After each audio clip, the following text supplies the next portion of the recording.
The year is 1943, and the battle for control of the skies above Europe is reaching a critical point. The Luftwaffe, Germany's powerful air force, is struggling to maintain its dominance. General Adolf Galland, one of the Luftwaffe's most respected aces, is about to face a challenge that will change the course of the air war. But on this fateful morning, an encounter on a railway platform will reveal just how deep the cracks in the Luftwaffe's leadership run. It's 10:15 a.m. on August 17, 1943. General Galland, fresh from a conference on Luftwaffe operations, stands at a railway station in East Prussia. He watches as Reichsmarschall Hermann Göring, the head of the Luftwaffe, boards his luxury train. Galland has one last message to deliver, a warning about an emerging threat that could change everything. Earlier that day, German fighters engaged a massive American bomber raid targeting the industrial heart of Germany.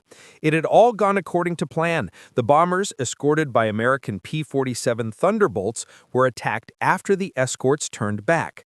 But this time, something was different. New American fighters, the P-38 Lightnings, had appeared, fighters with extended range, allowing them to engage German aircraft deep inside German airspace, far beyond what was expected. Galland approaches Göring with a sense of urgency. The P-38s, equipped with external drop tanks, have breached the Luftwaffe's established tactical assumptions. They're now engaging German fighters over Schweinfurt, Regensburg, and other targets deep within Germany, targets that should have been outside the range of any American escort fighters. But Göring listens to the warning with disbelief. The Reichsmarschall dismisses Galland's reports, insisting the American fighters must be damaged aircraft, gliding from a great altitude after being hit over France or Belgium. Galland protests, explaining the role of the drop tanks and insisting these were not damaged aircraft. They were fully operational fighters engaging German forces in combat. But Göring refuses to accept the possibility. He asserts it is physically impossible for American fighters to reach that far into German airspace. He gives Galland an order: stop reporting such intelligence. Galland knew immediately this was a critical moment. Göring's refusal to accept reality would cost the Luftwaffe dearly. The Reichsmarschall had just sealed their fate. Galland, ever the soldier, gave a wry smile and replied, "Orders are orders, sir." He watched as Göring's train departed, unaware that it would mark the beginning of the Luftwaffe's downfall. Galland understood that without immediate action, the Luftwaffe's operational strategy would collapse under the weight of a new, evolving American air power. 3 weeks after Galland's warning, the Luftwaffe faced a brutal reality. On September 6, 1943, another massive American bombing raid targeted two key industrial centers, Regensburg and Schweinfurt. As expected, the bombers entered German airspace unprotected by fighter escorts. But this time, things were different. American P-38s, now equipped with drop tanks, appeared at the most unexpected moments. They engaged German fighters far deeper into Germany than any escort should have been able to reach. Major Egon Meyer, one of Germany's top aces, led the interception against the American bombers. Known for his aggressive head-on tactics against bombers, Meyer's squadron initially scored hits, but then the P-38 escorts dove from above and behind. In the chaos of the battle, Meyer's formation scattered. 3 German fighters were lost in the first pass. Meyer himself barely escaped with his life. 5 of his squadron did not return. The result was clear. German tactics were no longer effective against the new American escorts. The losses in Regensburg and Schweinfurt were devastating, but it wasn't just the number of fighters lost. It was the realization that the tactical assumptions the Luftwaffe had relied upon for years were now obsolete. The American fighters weren't turning back. They were engaging German forces far beyond the previously assumed boundaries. The Luftwaffe's ability to defend German airspace was eroding by the day. December 1943 brought a new shock to the Luftwaffe, the arrival of the North American P-51 Mustang. Initially, the Mustang had been limited by an underperforming engine, but that all changed with the installation of the Rolls-Royce Merlin engine. With the new engine, the P-51 could fly as high as any German fighter, faster than most, and with a range that surpassed anything the Luftwaffe had ever faced. On December 13, 1943, 55 P-51 Mustangs escorted B-17 bombers to Kiel, 480 miles from England. It was a breakthrough. American bombers could now penetrate deep into Germany without ever losing their fighter escorts. German fighters attempted to intercept, but the P-51s engaged them head-on, demonstrating their superiority. The result? 6 German fighters were shot down without a single loss to the Mustangs. Galland understood the gravity of the situation. The P-51s weren't just another American fighter. They were the solution to the American bombing campaign's greatest weakness. Galland made a last-ditch effort to convince Göring of the danger the P-51 posed. He presented detailed intelligence reports, complete with technical specs and combat data. But Göring refused to believe the threat was real. As 1943 wore on, the Luftwaffe's situation continued to deteriorate. Each raid, each engagement saw mounting losses, not just in aircraft, but in experienced pilots, the backbone of the Luftwaffe's defense. By October, Galland had compiled a chilling report. The Luftwaffe had lost 224 fighters in just that month alone. The losses weren't just strategic, they were deeply personal. With each passing month, the number of experienced pilots shrank, and in their place were green recruits, ill-prepared for the deadly battles that lay ahead. The Luftwaffe's fighter force was crumbling under the weight of attrition, but there was an even greater crisis, the collapse of the training pipeline. A well-trained fighter pilot needed at least 6 months of rigorous training to be effective in combat. Yet, by October 1943, many of the Luftwaffe's new recruits had less than 200 hours of flight time. Worse still, the Luftwaffe's training schools were being starved of resources, fuel shortages, constant Allied attacks on airfields, and the lack of experienced instructors made it impossible to properly train new pilots. Galland's warnings went unheeded, and the loss of these aces and the lack of replacements began to tip the scales. The Luftwaffe wasn't just losing aircraft, it was losing the very people who made it effective in the first place. By December, Galland's frustration reached a breaking point. He knew that the Luftwaffe was being asked to fight with one hand tied behind its back. His requests for increased resources for training, for urgent changes in tactics, for a shift in focus to the Mech 262 jet program, all went unanswered. The system was broken, and Galland knew it. The Luftwaffe's leadership refused to see the problem for what it was. But Galland was not the kind of man to give up. He personally visited the front lines, flying combat missions to witness firsthand what his pilots were facing. What he saw reinforced what he had feared. New pilots, undertrained and overworked, were being sent to their deaths at a staggering rate. Galland's heart sank. The Luftwaffe had no chance of winning with this level of attrition. As 1943 turned to 1944, the writing was on the wall. The Luftwaffe was running out of time. Galland's solution, the Mech 262 jet fighter, held promise, but even that was not enough to turn the tide. A desperate hope for a new weapon was all the Luftwaffe had left, and even then, it was too little, too late. As the Luftwaffe's fighter force faced the relentless tide of American and British air power, General Galland recognized the need for a technological edge, a weapon that could match the speed and firepower of Allied fighters. The Mech 262 jet fighter, a revolutionary new aircraft, had the potential to turn the tide. But it was too little, too late. In 1943, the Me-262 was still in development, its future uncertain. Galland had been advocating for the jet fighter to be rushed into service, but the German leadership, including Hitler, had other ideas. Instead of prioritizing the Me-262 as a high-performance interceptor, Hitler insisted the aircraft be adapted as a bomber, wasting precious time that could have been used to prepare it as the ultimate weapon against Allied bombers. Galland understood that the only way to regain any semblance of control over the skies was to deploy the Me-262 as a high-speed interceptor.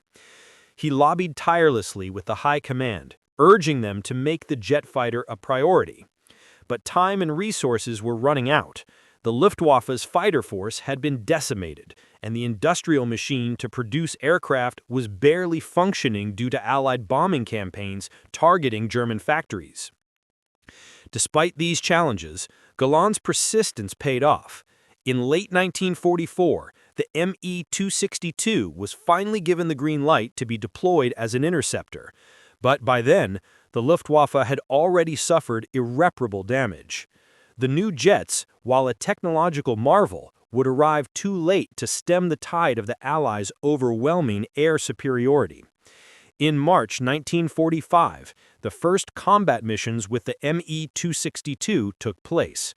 Galland, now commanding an elite unit of veteran pilots, formed Jagdverband 44, a squadron that would become the Luftwaffe's last hope in the skies. These pilots, some of the most skilled in Germany, were now tasked with flying the new jet fighter against the ever-growing Allied forces. By now, Galland's reports were urgent. The ratio of experienced to novice pilots was in free fall. In June, 60% of the Luftwaffe's pilots had more than 6 months of combat experience. By October, that number dropped to just 40%. The situation was unsustainable. If something wasn't done soon, the Luftwaffe would run out of trained pilots entirely. Galland, ever the realist, saw the writing on the wall. He knew that the Luftwaffe's fighter force was on the verge of collapse, and unless immediate action was taken, they would lose any chance of regaining air superiority over Germany. In November, he compiled another urgent report, a stark analysis of the Luftwaffe's losses in combat, with projections that the fighter force would be rendered ineffective within the next 6 months if the crisis wasn't addressed immediately. He sent the report to Göring, to the High Command, to anyone who would listen. Yet, time and time again, Galland was met with silence. Göring's response was clear. The Luftwaffe's High Command was focused on improving morale, not on confronting the reality of their dire situation. The failure to act soon became apparent. As more pilots were lost, the Luftwaffe began losing its most experienced leaders. These were the men who had trained the next generation of pilots, the veterans who knew how to outmaneuver the Allies in the skies. And now they were gone, replaced by young men who lacked the experience to survive the brutal reality of aerial combat. The Me-262's speed and firepower made it a formidable opponent. It could fly at over 500 miles per hour, far outpacing anything the Allies had in the air. With 4 powerful 30mm cannons, it could shred bombers in seconds. But despite these advantages, the jets were vulnerable during takeoff and landing, and they lacked the fuel reserves to stay in the fight for extended periods. The Luftwaffe's fuel shortages meant that even this advanced aircraft couldn't perform as needed. On March 31, 1945, Galland led Jagdverband 44 on one of their most crucial missions yet. Taking off from Müncheberg Airfield, Galland and his pilots intercepted a formation of American B-26 Marauders over Germany. The Me-262s were fast, and they tore through the bomber formation with deadly precision. Galland himself scored a kill, shooting down a B-26 with a short burst from his 30mm cannons. But even with their speed and firepower, the Me-262 pilots could not escape the overwhelming numerical superiority of the Allies. Galland's victory would be short-lived. As he was focused on attacking the bombers, a P-47 Thunderbolt piloted by First Lieutenant James Finnegan attacked. The American fighter hit Galland's Me-262 with devastating accuracy, puncturing the jet's canopy and causing severe damage to both engines. Despite the damage, Galland managed to break off the attack and dive towards home base. His Me-262's engines were failing, and the instrument panel had been destroyed by the blast. Flying by instinct and landmarks, Galland brought his crippled aircraft in for a crash landing near Müncheberg. He was wounded, with metal fragments embedded in his knee, but miraculously, he survived. Galland's injury ended his combat flying career. The Luftwaffe's last hope in the air had been grounded by the very fate he had feared all along. The Me-262, a weapon that could have made a difference, could no longer change the course of the war. The Allies had already established total air superiority. By the time Galland was grounded, the writing was on the wall. The Luftwaffe, once the pride of Nazi Germany, had been shattered. Pilots with years of experience were dead. The fighter force was reduced to a shadow of its former self. In the final months of the war, the Luftwaffe struggled to mount any meaningful resistance against the overwhelming Allied air power. On April 26, 1945, Galland led Jagdverband 44 on its last combat mission. Over 500 German fighters were sent up to intercept nearly 1,000 American bombers and fighters. The result was catastrophic. The Luftwaffe lost 98 fighters and 78 pilots were killed. The Allies lost only 50 aircraft. The Luftwaffe's days were numbered, and with the fall of Berlin just days away, the collapse was total. On May 8, 1945, Germany surrendered unconditionally. In the years after the war, Galland reflected on the collapse of the Luftwaffe. He never blamed the pilots. He knew they had fought with all their skill and courage. The tragedy, he argued, was not the failure of the men, but the failure of leadership, the refusal to adapt, and the sheer scale of the industrial and numerical superiority the Allies wielded. Galland lived to see the end of the war, and in the decades that followed, he would often remark on one key moment, August 17, 1943. That was the day he realized the Luftwaffe's fate had been sealed, not by lack of skill, but by the refusal of his superiors to see the enemy for what they were, a force capable of reaching deep into German airspace unchallenged. The story of Adolf Galland is a tragic reminder of the consequences of denial and failure to adapt in wartime. The Luftwaffe's collapse was not a result of lack of courage or capability, but of leadership that refused to acknowledge the new reality in the skies. By the time the war ended in May 1945, the Luftwaffe had been crushed. The once mighty Air Force, a symbol of Germany's military power, was no more than a shadow of its former self. The Allied air forces, with their overwhelming numbers, better trained pilots, and superior technology, had achieved total air superiority. The war in Europe, already on the brink of collapse for Germany, now became a matter of days. Yet the Luftwaffe's defeat wasn't inevitable. There was a moment when things could have gone differently, when, if the right decisions had been made, the outcome could have been postponed, or, at the very least, made more costly for the Allies. The pivotal moment came on August 17, 1943, when General Galland stood on a railway platform in East Prussia, trying to warn Reichsmarshal Göring of the new threat posed by the long-range American fighters. Galland's message was clear. The tactical assumptions the Luftwaffe had relied on for years were no longer valid. The Americans had adapted, and they were now operating at ranges that the Luftwaffe hadn't expected. But Göring refused to listen. He dismissed Galland's intelligence as nothing more than anomalies. He stuck to his assumptions, ignoring the facts and placing the entire Luftwaffe in jeopardy. And that refusal to adapt, that failure to acknowledge the changing nature of air combat, would cost thousands of lives and contribute to the collapse of Germany's aerial defense. In the history of warfare, the refusal to adapt to new realities has been a common thread in many defeats. Whether it's ignoring technological advancements, underestimating an enemy, or clinging to outdated tactics, these failures can have catastrophic consequences. Galland's story serves as a stark reminder of how leadership can shape or destroy a war effort. The Luftwaffe was not defeated by the superior skills of Allied pilots alone. It was defeated by the refusal to change when the situation demanded it. Galland's warnings about long-range escorts and the P-51 Mustang were ignored, and by the time the jet fighters were deployed, it was too late.